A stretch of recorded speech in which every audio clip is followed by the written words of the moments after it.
दोस्तों नमस्कार, आप सभी का स्वागत है हमारे YouTube चैनल पर। दोस्तों आज हम बात करेंगे प्रागैतिहासिक काल के बारे में, जो कला टीजीटी एवं पीजीटी के लिए बहुत ही महत्वपूर्ण है।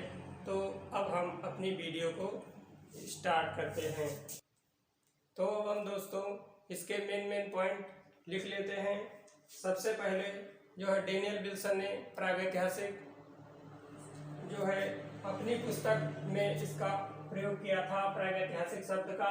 और प्रागैतिहासिक काल को 3 भागों में किसने बांटा था यह भी हम बताएंगे। ठीक है, अब हम पहले लिख लेते हैं मेन पॉइंट।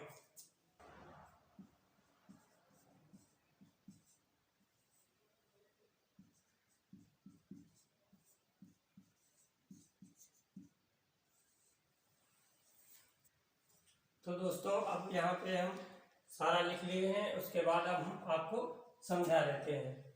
1851 ईस्वी में डेनियल विल्सन ने अपनी पुस्तक the archaeology and pre historic annuls of Scotland में सर्वप्रथम प्रागैतिहासिक शब्द का प्रयोग किया था। दूसरा नंबर है 1863 ईस्वी में लुबोक ने पाषाण युग को 3 भागों में बांटा था। 3 भाग कौन कौन से हैं? तो पहला है पुरापाषाण काल या पुरा प्रस्तर युग, इसे कहते हैं मेगालिथिक एज। इसका समय जो था वो 30,000 ईसा पूर्व से 25,000 ईसा पूर्व। दूसरा है मध्यपाषाण काल या मध्य प्रस्तर युग, मेसोलिथिक युग।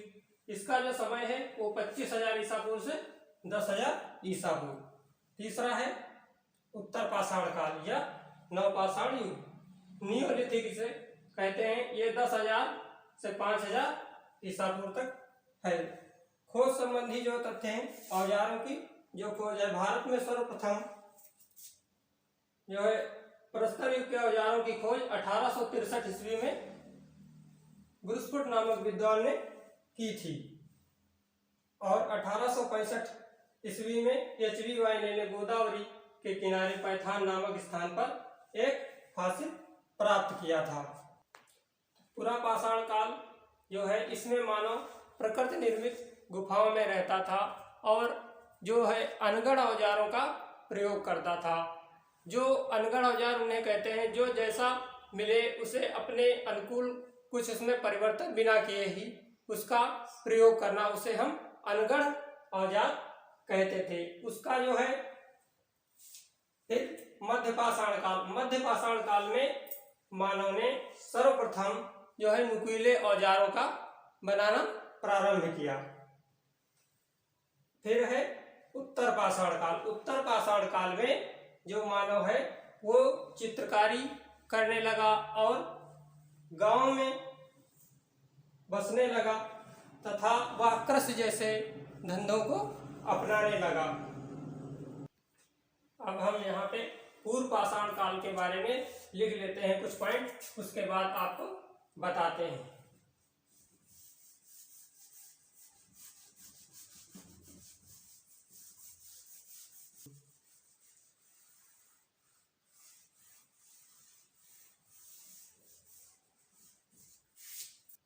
तो अब हम पूर्व पाषाण काल का पहला पॉइंट यहाँ पे लिख लेते हैं। इस युग का मानव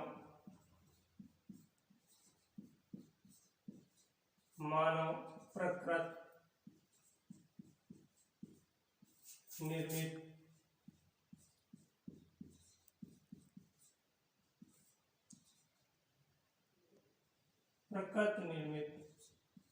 गुफाओं में रहता था। अब हम यहाँ सेकंड पॉइंट लिख रहे हैं।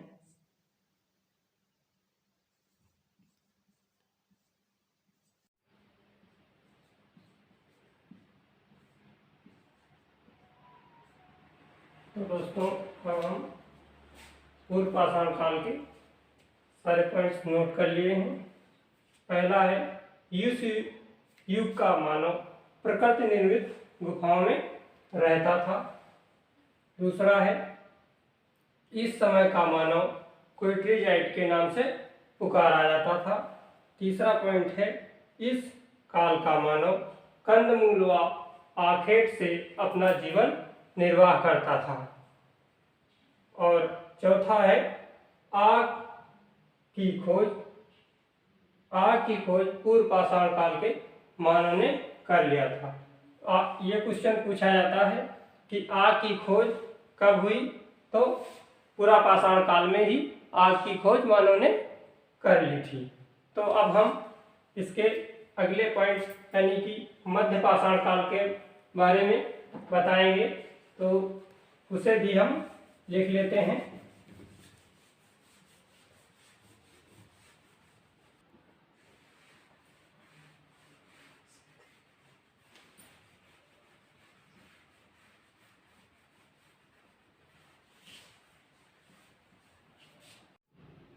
तो अब हम यहाँ पर नोट कर ले रहे हैं।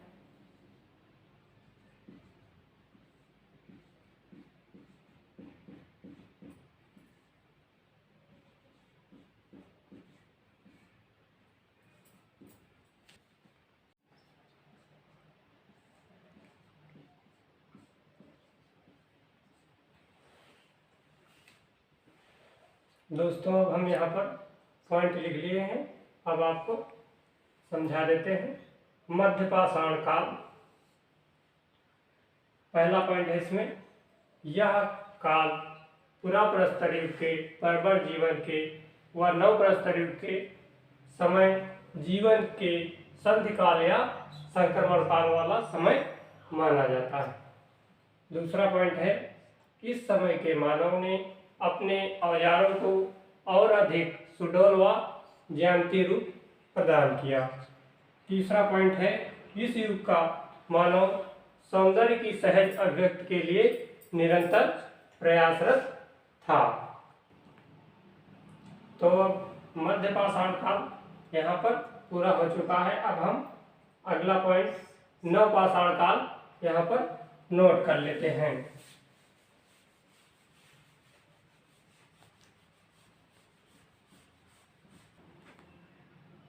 तो हम यहाँ पर नव पाषाण काल के पॉइंट लिख ले रहे हैं।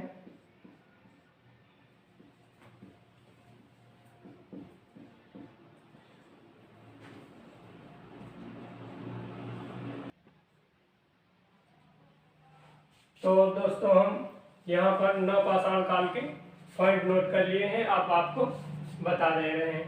नव पाषाण युग का मानव सारे भारतवर्ष में फैल गया था और बेल्लारी उसका प्रधान केंद्र था।